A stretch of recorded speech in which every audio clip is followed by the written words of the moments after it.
오늘은 오후 시간 이 빛의 천사로 변형한 로마 카톨릭 천주 8번째 시간 갖도록 하겠습니다. 로마 카톨릭이 섬기는 경배의 대상들에 대해서 오늘도 살펴볼 건데, 오늘 하나님만 섬기면 되잖아요. 하나님께만 경배드리면 되면 너무 간단한데, 로마 카톨릭이 섬기는 이 경배의 대상들이 너무 많아요. 오늘까지 그래도 또 한번 살펴보겠습니다. 오늘은 특별히 로마 카톨릭이 섬기는 경배의 대상들 가운데 이 성상들, 거룩한 형상 이렇게 만들어 놓고 섬기는 거, 이 성상들, 성화, 그림 그려놓고 이렇게 섬기는 것들, 그다음에 천사의 형상, 천사 숭배하는 것, 그다음에 이 순교자들의 유물, 죽은 자들의 유물들, 이런 것들 섬기는 숭배에 대해서 한번 살펴보도록 하겠습니다. 먼저 성상과 성화 숭배에 대해서 보겠습니다. 로마 카톨릭 교회는 성인들이나 이 천사의 형상, 성상을 만들어 놓고, 또는 종교적인 형태의 그림들 있잖아요. 로마 카톨릭 그림 거 보면은 다 후광이 이렇게 딱 빛나잖아요. 이게 태양, 이게 이런 것들을 만들어 놓고 신성시 여깁니다. 이것들을 신성시 여기면서 그것들에게 경배합니다. 카톨릭 교리서 제2편에 보면 성당과 집에 있는 성화상은 그리스도의 신비 안에서 우리의 신앙을 일깨우고 기르기 위한 것이다. 그리스도와 그분의 구원 사업에 관한 성화상을 우리가 소중히 하는 것은 바로 그리스도를 흠숭하는 것이다. 우리는 하느님의 거룩하신 어머니와 천사와 성인들의 성화상을 소중히 하면서 그분들을 공경한다. 이렇게 지금 카톨릭 교회에서 제2편에 이렇게 기록해주고 있습니다. 그러니까 카톨릭 교회는 성당과 집에 있는 성화상은 우리의 신앙을 일깨우고 기르기 위한, 신앙을 더 기르기 위한 것들에 도움이 되는 그러한 것들이다. 특별히 그리스도와 그분의 구원 사업에 관한 성화상, 십자가상 같은 거 있잖아요. 십자가 예수님 못 박히신 거. 이것을 소중히 여기는데, 이것은 바로 그리스도를 흠숭하는 것, 이제 흠모하고 공경하는 거, 흠숭한다고 표현합니다. 흠모하고 공경하는 것이다 라고 가르칩니다. 그 밖에도 마리아상, 이 천사상, 이 성인들의 상 역시 카톨릭 교회는 소중히 여기면서 그분들을 공경한다, 이렇게 가르치는 거예요. 말하자면 그리스도뿐만 아니라 마리아도 공경하고 천사도 공경하고 성인들의 형상과 그림을 만들어 놓고 그들을 매우 소중히 여기면서 그렇게들의 기도하고 공경을 표하고 있다라는 것입니다.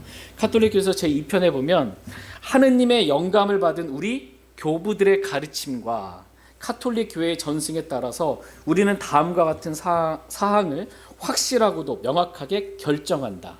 그림으로 그렸거나 모자이크로 만들어졌거나 또 다른 적절한 재료로 만들어진 유서 깊고 거룩한 그림들과 귀중하고 생명을 다시 주는 십자가상은 하느님의 성당과 제기들과 제의 벽과 화판에, 그리고 집안과 거리에 모셔야 한다.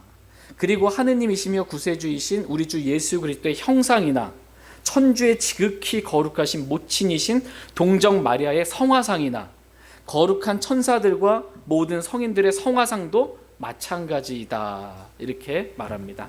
카톨릭 교회는 그림들에 대해서 거룩한 그림이라고 이렇게 말합니다. 그리고 그림으로 그려졌거나 모자이크로 만들어진 그림을 거룩히 여기며 신성시 여긴다라는 것입니다. 그리고 카톨릭 교회는 십자가상에 대해서 뭐라고 표현하면, 십자가상, 예수님이 달리신 그 십자가상, 귀중하고 생명을 다시 주는 십자가상. 이 십자가상이 귀중하고 우리에게 생명을 다시 줍니까? 아닌데 그렇게 믿는 거예요. 형상숭배예요. 형상숭배. 이렇게 예수님의 형상뿐만 아니라 마리아의 형상, 그리고 천사들과 성인들의 형상도 귀중하게 여기고 그 형상과 그림을 성당이나 제기들과 제의와 벽과 화판, 그리고 집안과 거리에 모셔야 한다. 이걸 모셔야 한다, 이렇게. 그리고 그것을 모셔놓고 숭배하는 거예요. 목적은. 그러면서 그것이 하느님의 영감을 받은 우리 교부들의 가르침과 카톨릭 교회의 전승이므로 모두가 그렇게 따라야 할 확실하고도 명확한 결정이다, 이렇게 가르치는 것입니다. 그러나 이제 교부들은 하나님의 영감을 받은 사람들이 아닙니다. 교부들을 지금 하나님의 영감 받았다고 하는데, 하나님의 영감은 어디에 있어요? 네, 기록물이에요. 모든 성경 기록에 영감이 있는 거예요. 사람에게 영감이 있는 게 아닙니다. 성경 기록자들에게 영감이 있는 게 아니야. 성령님께서 감동을 주셔서 성령님께서 말하게 하시는 대로 말하게 한 기록물, 그 기록물에는 하나님의 영감이 있는 겁니다.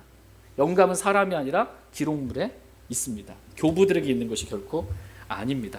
출애굽기 20장 4절 5절 말씀 보겠습니다.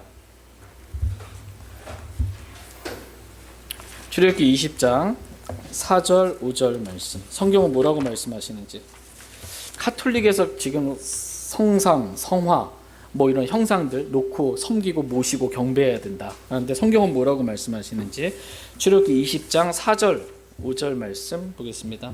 4절 너는 너를 위해 어떤 새긴 형상도 만들지 말고 위로 하늘에 있는 것이나 아래로 땅에 있는 것이나 땅 아래 물속에 있는 것의 어떤 모습도 만들지 말며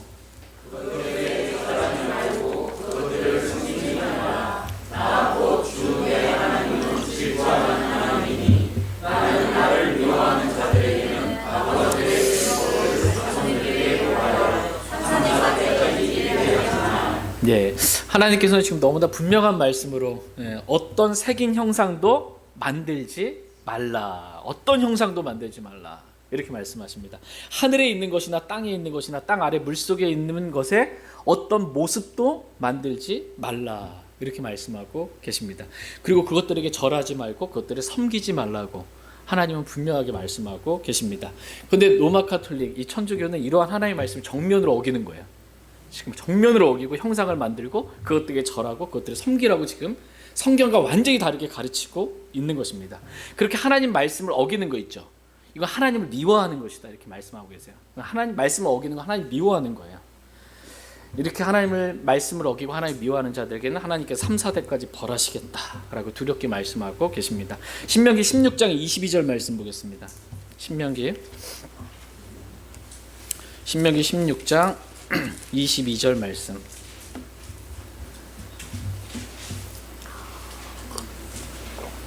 신명기 16장 22절 말씀 보겠습니다. 같이 읽겠습니다. 22절. 네, 시작. 너를 위해 어떤 형상도 세우지 말라. 주 내 하나님께서 그것을 미워하시느니라. 아멘. 너를 위해 어떤 형상도 세우지 말라. 그렇게 형상을 세우는 것, 이것은 주 내 하나님께서 그것을 미워하신다. 지금 로마 카톨릭은 지금 하나님께서 미워하시는 걸 하고 있는 거예요. 그 미워하시는 걸 하라고 지금 가르치고 있는 거예요.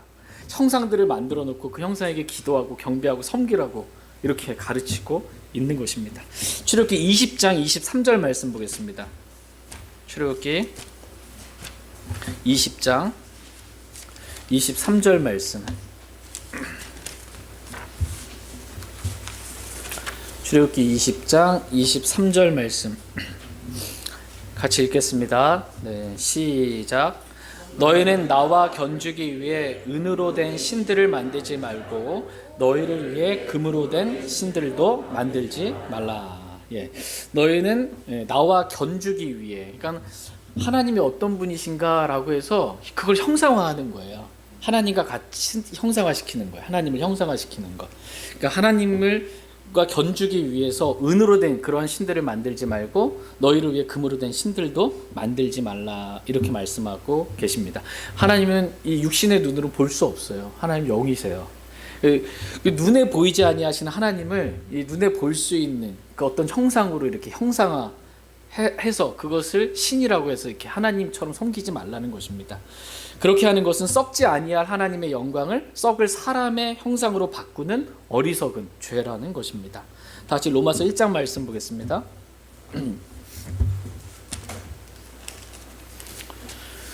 로마서 1장 22절, 23절 그리고 25절 보겠습니다. 로마서 1장 22절, 23절 그리고 25절 제가 읽겠습니다. 로마서 1장 22절. 그들은 스스로 지혜롭다고 선언하나 어리석은 자가 되어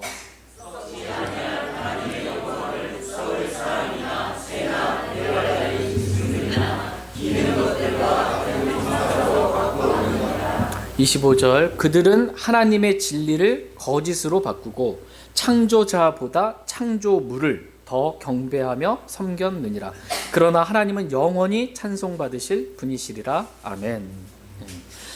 사람이 스스로 지혜롭다고 하나 얼마나 어리석은지 썩지 아니할 하나님의 영광을 썩을 사람이나 새나 네발 달린 짐승이나 기어다니는 형상으로 바꾼 거예요. 하나님의 형상화해서 만든 거예요. 이렇게 형상을 만들어 놓고 그것을 경배하고 섬기는 것입니다. 이렇게 하는 것은 하나님의 진리를 거짓으로 바꾸는 것이고, 첫 번째 하나님의 진리를 거짓으로 바꾸는 것이고, 두 번째 창조자보다 창조물을 더 경배하고 섬기는 우상숭배라는 거예요. 우상숭배하는 거예요. 그것이 하나님의 형상이든 사람의 형상이든 짐승의 형상이든 그 어떤 형상이든 만들어 놓고 그것을 경배하고 섬기는 것은 우상숭배다라고 분명하게 말씀하십니다. 다 같이 신명기 4장 16절에서 19절 말씀 보겠습니다. 신명기 4장 16절에서 19절.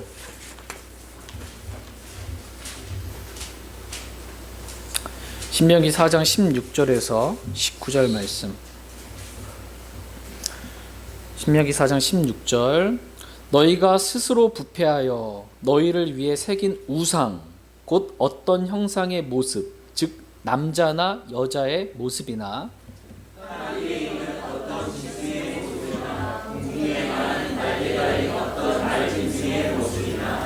땅바닥에서 기어다니는 어떤 것의 모습이나 땅 아래 물속에 있는 어떤 물고기의 모습을 만들까 염려하노라.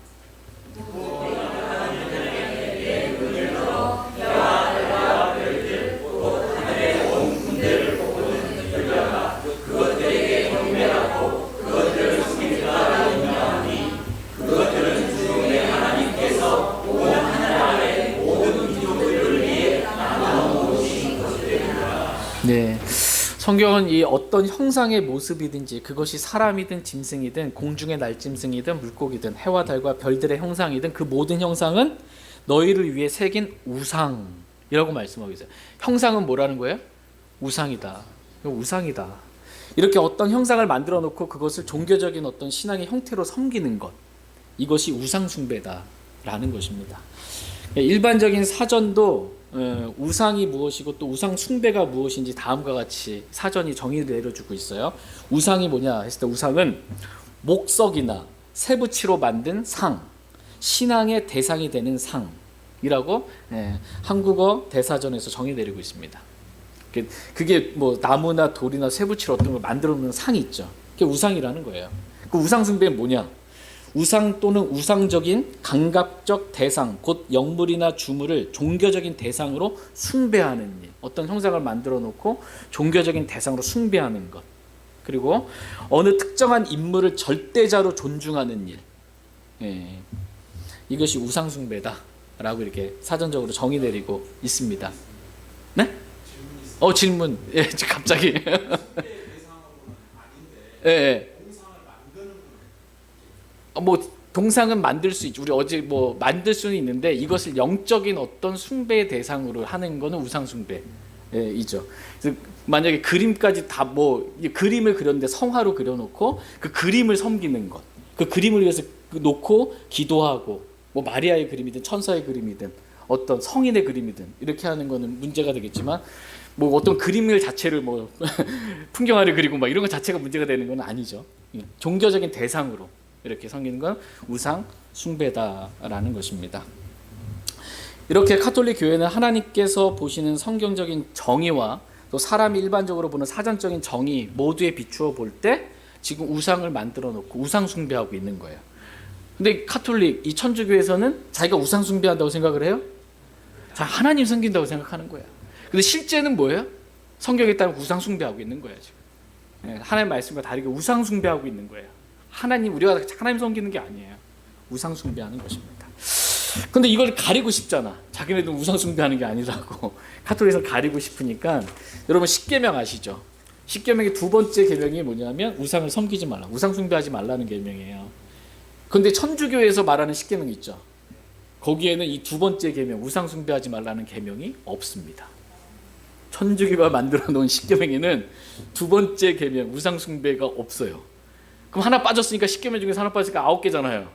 그런데 10개로 보여야 되잖아요. 10계명이니까. 마지막 10번째 계명이 내 이웃의 소유를 탐내지 말라거든요. 탐내지 말라. 이거를 둘로 쪼갰어요. 그래서 9번째가 남의 아내를 탐내지 말라. 10번째가 남의 재물을 탐내지 말라. 교묘하게 이렇게 하나를 삭제시켜 놓고 우상 숭배하지 말라는 걸 삭제시켜 놓고 십계명의 10번째 계명 이거를 둘로 나눠 놓은 겁니다. 교묘하게 그렇게 속이고 있는 거예요. 그러면서 형상을 만들어 놓고 거기에 기도하고 숭배하는 거 괜찮다. 이렇게 가르치고 있는 것입니다. 그러나 하나님께서는 그 모든 종교적인 형상들, 그림들을 멸하라 이렇게 말씀하고 계십니다. 다 같이 민수기 33장 52절 말씀 보겠습니다. 민수기 33장 52절 말씀.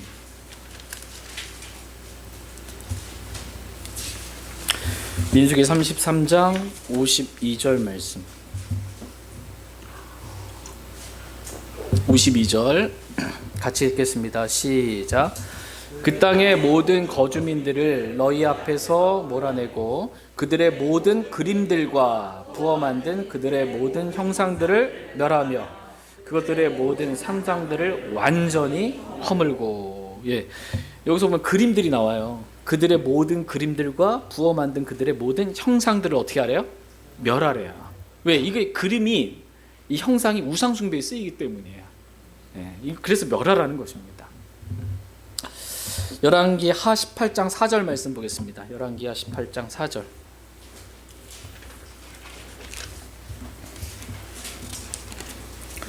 열왕기하 18장 4절 말씀.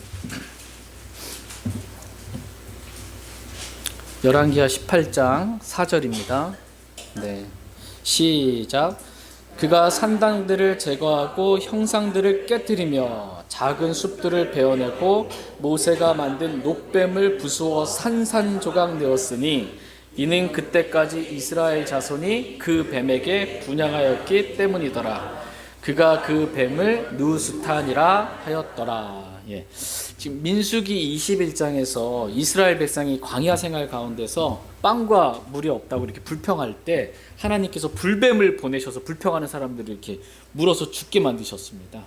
이때 모세가 불뱀에 물려 수많은 사람들이 이스라엘 백성이 죽어가니까 주님께 나아가서 기도한 거예요. 살려달라고. 그때 하나님께서 모세의 기도를 들으시고 이 불뱀이 아닌 이 불뱀의 형상을 놋뱀으로 만들어서 장대 위에 높이 달라고 이렇게 말씀을 하십니다. 그리고 그 놋뱀을 어디에 있든지 높이 달았으니까 쳐다보기만 하면 살리라고 지금 말씀해 주셨어요. 근데 이 장대 위에 높이 달린 그 놋뱀 있잖아요. 누구를 예표하는 거예요? 예수 그리스도를 예표한 거예요. 십자가에 달리신 예수 그리스도를 예표한 거야. 누구든지 쳐다보면 사는 거예요. 십자가에 못 박힌 예수 그리스도를 쳐다본다. 믿음으로 보는 거거든요. 예수님 믿으면 산다. 예표로 보여주신 것입니다. 요한복음 3장 14절 15절 보겠습니다. 요한복음 3장 14절 15절. 요한복음 3장 14절 15절 말씀. 14절. 모세가 광야에서 뱀을 든 것 같이 그렇게 사람의 아들도 반드시 들려야 하리니.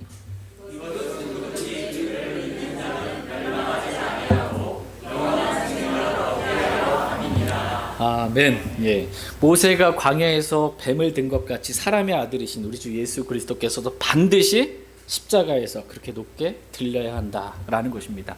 이것은 누구든지 그를 믿는 자는 멸망하지 않고 영원한 생명을 얻게 하려 합니다. 이렇게 말씀하고 계십니다.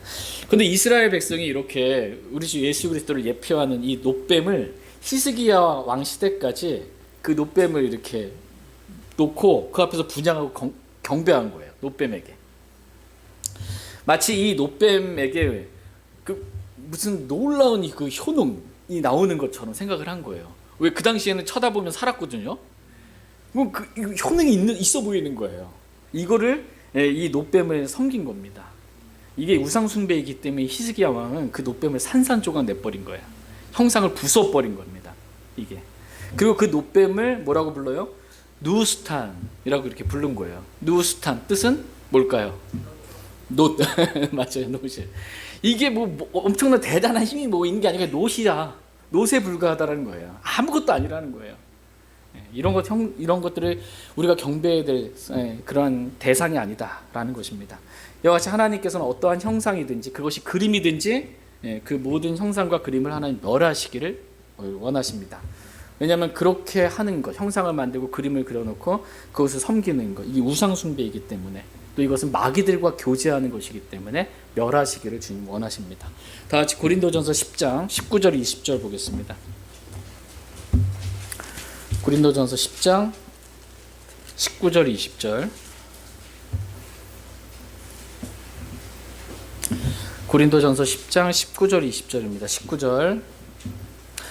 그러면 내가 무엇을 말하느냐? 우상이 무엇이라도 되며 우상들에게 희생물로 바친 것이 무엇이라도 된다고 말하느냐?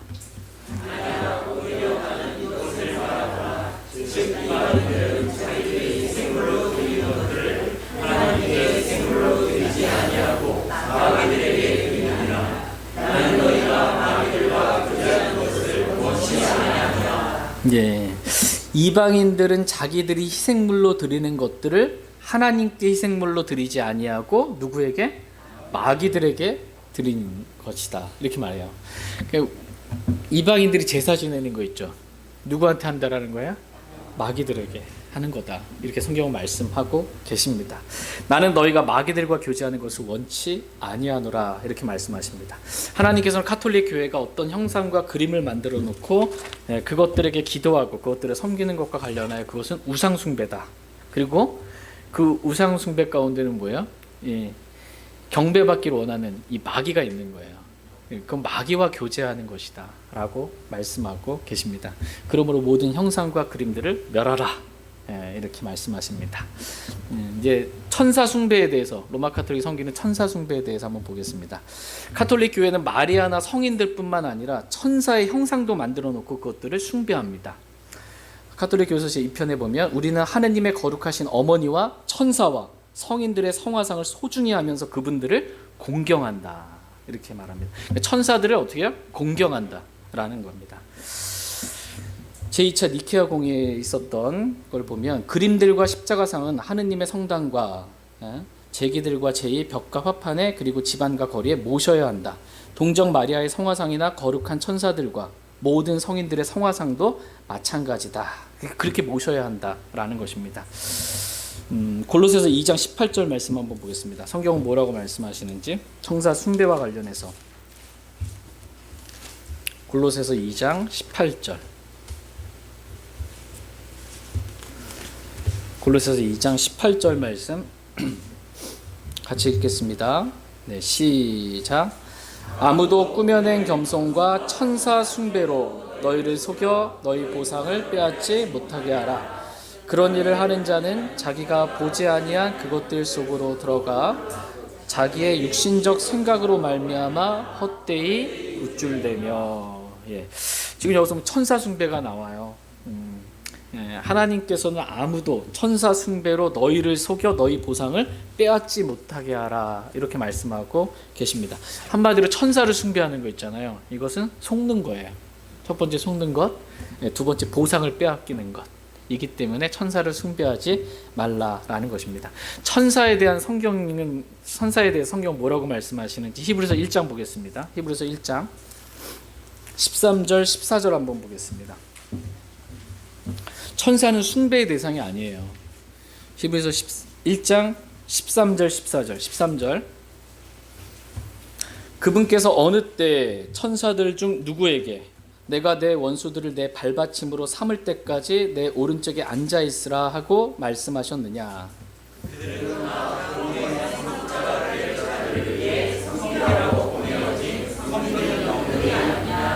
그들은 다, 천사들은 다 구원의 상속자가 될 자들을 위해 섬기라고 보내어진 섬기는 영들이다. 천사는 영들이에요. 섬기는 영. 구원의 상속자가 될 저와 여러분들 섬기는 영이지 우리가 섬겨야 될 그런 대상이 아니라는 겁니다. 천사는. 요한계시록 22장 8절 9절 말씀 보겠습니다. 요한계시록 22장 8절 9절 요한계시록 22장 8절 9절 8절 나 요한이 이것들을 보고 들었노라. 내가 듣고 본 뒤에 이것들을 내게 보여준 천사의 발 앞에 경배하려고 엎드리매 그때 그 앞에 이르기를 나는 내 동료 중에 배운자들이 내 형제들과 이 책의 말씀들을 지키는 자들 중에 속한 자니 너를 주의하여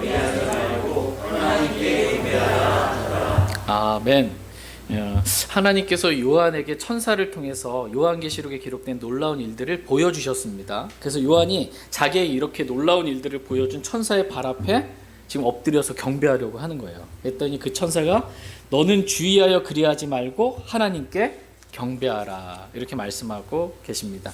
천사를 경배하는 것에 대해서 성경은 주의하여 그리하지 말라 이렇게 말씀하고 계십니다. 경배는 오직 누구에게만 하는 것이다? 하나님께, 삼위일체 하나님께만 그렇게 경배하는 것이다 라고 말씀하고 계십니다. 근데 지금 로마 가톨릭은 천사에게 경배하라고 가르치고 있는 거예요. 우리가 지금 성경 공부 큰 주제가 뭐예요? 빛의 천사로 가장한 변형된 로마 가톨릭에 대해서 보는 거예요. 그러니까 빛의 천사로 마귀를 경배하는 거예요. 이게 가장한. 그렇게 하지 말라 이렇게 말씀하십니다. 유물 숭배에 대해서 한번 보겠습니다. 가톨릭 교회는 트렌트 이 공회에서 다음과 같이 선언을 했습니다. 유물 숭배와 관련해서 신실한 자들은 거룩한 순교자들의 시체를 숭상해야만 한다. 왜냐하면 하느님께서 이들의 시체를 통해 사람에게 많은 복을 부여하시기 때문이다. 그러므로 성인들의 유물들에게 합당한 숭상과 경의를 표하지 않는 자들은 전적으로 정죄받아야 한다. 왜냐하면 이미 교회가 가톨릭 교회죠. 그런 자들을 정죄해왔고 지금도 정죄하기 때문이다. 근데 가톨릭 교회는 순교자들의 시체를 어떻게 해요? 숭상해야 된다라고 가르쳐요. 시체를. 왜냐하면 하나님께서 이들의 시체를 통해 사람에게 많은 복을 부여해 주셨기 때문이다라는 것입니다. 그러나 성경 어디에도 하나님께서 시체를 통해서 복을 부여해 주신다 이런 말씀이 없어요. 그런데 로마 가톨릭에서는 시체를 숭상해야 한다라고 가르칩니다. 뿐만 아니라 성인들의 유물들에게 합당한 숭상과 경의를 표해야 한다고 가르치는 거예요. 만약 그렇게 경의를 표하지 않는 자들은 전적으로 정죄받아야 한다라는 것입니다. 이유는 가톨릭 교회가 그런 자들을 정죄해왔고 지금도 여전히 정죄하기 때문에 그렇다라는 거예요. 중세 암흑 시대에 있잖아요. 이때는 가톨릭 교회로부터 정죄받은 사람들이 수많은 이 고문을 받고 결국 화형에 처하거나 순교를 당하게 되었습니다. 만약 지금도 가톨릭 교회가 중세 시대와 같이 힘이 있다면 똑같이 할 거예요. 전략과 전술이에요. 힘이 없기 때문에 지금 가장해서 이렇게 하는 거고요. 속이면서 힘이 있으면 다 죽여버리는 겁니다. 그렇다면 왜 가톨릭 교회는 성인들의 시체나 그들의 유물들에 대해 경의를 표하고 숭배해야 한다라고 이렇게 가르치는 것일까요? 그리고 왜 또 하나님께서 그들의 시체를 통해 많은 복을 준다라고 이렇게 가르치고 있는 것일까요? 이러한 사상의 기원이 어디에서부터 온 것일까요? 그 기원은 바빌론 신비 종교인 니므롯의 그 기원을 두고 있습니다. 전설에 따르면 니므롯이 죽었을 때 그의 아내 세미라미스가 그의 몸을 갈기갈기 찢어가지고 바빌론 여러 지방 이 지역으로 보냈다고 합니다. 그리고 니므롯은 태양신이 됐다고 하잖아요. 그리고 그의 몸은 여러 지역에 이제 묻힌 게 된 거잖아요. 그 태양신이 된 니므롯의 몸이 묻힌 그 장소 있죠. 신성한 장소가 된 거예요. 복을 받는 신성한 장소가 된 것입니다. 천주교의 유래라는 그 책에서는 고대 신비 종교에서는 여러 장소를 거룩하다고 생각하였는데 그 이유는 그들의 신의 일부가 여기저기 묻혀 있었기 때문이다 라고 기록하고 있습니다. 그들이 섬기는 신의 시체가 여기저기 묻혀 있기 때문에 거룩하게 복받는 곳으로 그렇게 여긴 거예요. 이러한 이유로 인해 가톨릭 교회는 시체들과 유물들을 숭배하게 된 것입니다. 그래서 주후 787년 제2차 니케아 공회에서는 주교들이 유물이 없이는 성당을 이렇게 봉헌하는 하나님 봉헌하는 일을 금지시켰어요. 어떤 성당에 유물이 없잖아요. 그러면 그거를 봉헌할 수가 없는 거예요. 유물이 많아야 되는 거예요. 그래서 지금도 유럽의 많은 성당들에는 유골과 시체죠. 뼈들, 유골과 유물들이 많이 전시되어 있는 것입니다. 얼마나 많은 유골과 유물이 있느냐에 따라서 그 성당의 가치가 달라지는 거예요. 예. 하느님께서 이러한 유골과 유물을 통해서 많은 복을 내리신다고 믿기 때문에 그만큼 많은 유골과 유물을 가진 성당의 가치가 커질 수밖에 없는 것입니다. 그래서 성 프라세데 이 성당은 주 817년에 2,300명이나 되는 순교자들의 이 시체를 공동묘지로부터 파다가 이 성당에다 갖다 놓은 거예요. 그리고 교황 보니파스 4세가 주 609년에 판테온 신전을 이 성당으로 전환시켰을 때 마차 28대 분량의 뼈들을 카타콤에서 이렇게 옮겨왔다고 합니다. 심지어 주 750년경에는 교황들이 이 두개골하고 뼈들에 나벨을 붙여서 그 뼈들을 팔기 시작한 거예요. 돈벌이로. 뼈들을 그 덕하고 빨리 많이 사갖고 와가지고서는 그거를 이제 성당에 해놔야 그 성당에 가치가 있는 거예요. 예. 그 밤에 그럼 어떻게 했어? 팔려면 어떻게 해요? 밤에 공동묘지 가가지고 파헤치는 겁니다. 뼈들을 파헤쳐가지고 파는 거예요. 그래서 로마 군인이 무덤을 지켰다고 감시했다고 합니다. 그래서 그레고로 비우스는 다음과 같이 말을 했어요. 로마가 어떤 곳인지. 로마는 죽은 시체를 탐욕스럽게 파헤치는 하이에나들이 울부짖고 싸우는 공동묘지이다. 이렇게 시체를 너무 많이 파헤쳐가지고 그걸 팔아먹으려고 하는 그러한 곳이 로마다. 더 많은 유골과 유물들을 가지고 있어야 더 가치 있는 유명한 성당이 되기 때문에, 그래야 유명해지면 어떻게 해요? 관광 수입이 늘죠. 관광 수입이 늘기 때문에 이러한 주장을 하는 것입니다. 그래서 어떤 성당은 우리는 예수님이 누운 그 아기 침대를 갖고 있다. 예수님이 입으셨던 아기 옷을 우리는 가지고 있다. 심지어 예수님이 할례 받을 때 그 포피를 우리는 가지고 있다. 이것을 증명하기 위해서 그 포피에서 피가 흘러나왔다. 신비적인 놀라운 일들이 일어났다. 더 우스운 이야기는 뭐냐면 예수님의 포피를 한 군데만 갖고 있는 게 아니고요. 프랑스에 있는 콜롱의 성당, 로마에 있는 성요한 성당, 벨레에 있는 푸이 성당 역시 우리도 예수님의 그 할례 받은 포피를 갖고 있다. 이렇게 뭐가 진짜예요? 네, 다 가짜입니다. 다 가짜. 이런 말들에 속지 말라는 거예요. 뭐 예수님이 뭐 세마포 뭐 그 옷이 있다. 뭐 또는 다른 어떤 성당은 그 요셉이 목수였잖아요. 그러니까 목공 기구들을 우리는 갖고 있다. 예수님께서 예루살렘에 타고 갔던 나귀의 뼈들을 갖고 있다. 마지막 만찬에 사용한 그 컵을 갖고 있다. 우리는 가룟 유다 빈지갑을 가지고 있다. 가룟 유다에 빌라드가 손을 씻는 세숫대야를 우리는 가지고 있다. 뭐 예수님이 달리신 십자가의 그 나무 조각들, 그 못들을 우리는 가지고 있다. 동정녀 마리아의 머리카락들을 가지고 있다.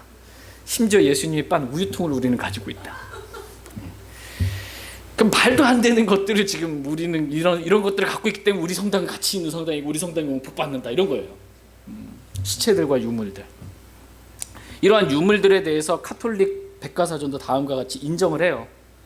카톨릭 백과사전에서 기독교계의 큰 교회들이나 심지어 로마에서 숭배하기 위해 진열된 많은 고대 유물 가운데 다수는 이제 틀림없이 위조품이거나 의심의 여지가 있는 것으로 선언되어야만 한다. 틀림없이 위조품이다. 많은 것들이 잘못된 거다. 이게 선언해야 된다라는 거예요. 그러면서도 자신의 잘못을 인정하고 고쳐야 하잖아. 그러면 잘못된 거 알았으면. 근데 괜찮다 결론은 그래도 된다로 또 결론이 나요. 카톨릭 백과사전에 보면 수세기 동안 완전하고 선한 믿음으로 전수되어 내려온 잘못을, 수세기 동안 이렇게 유물 숭배들 있잖아요. 이 잘못을 계속해서 행하는 것이 하나님에게 어떤 불명예스러운 일을 하는 것이 아니다. 그러므로 교황청이 이러한 행위를 허락하여 고대의 의심스러운 유물 의식을 계속해서 하게 하는 것은 정당한 일이다. 뭐 말이 이상합니다. 잘못됐는데 계속해서 잘못된 거 하는 것도 허락되고 계속해서 하는 것도 정당한 일이다. 이렇게 돼버리는 겁니다. 잘못을 알아도 자신이 정당하려고 하기 때문에 고침받지를 못하는 거예요. 진리를 알 수가 없어요. 이 사람들은. 다 같이 디모데후서 3장 6절에서 8절 말씀 보겠습니다. 디모데후서 3장 6절에서 8절.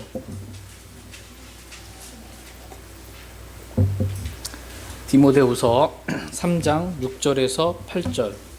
6절 말씀. 이러한 부류 중에 슬그머니 집으로 기어들어가 미련한 여자들을 포로로 사로잡는 자들이 있는데 이런 여자들은 죄들로 눌려있고 여러 가지 욕심에 이끌려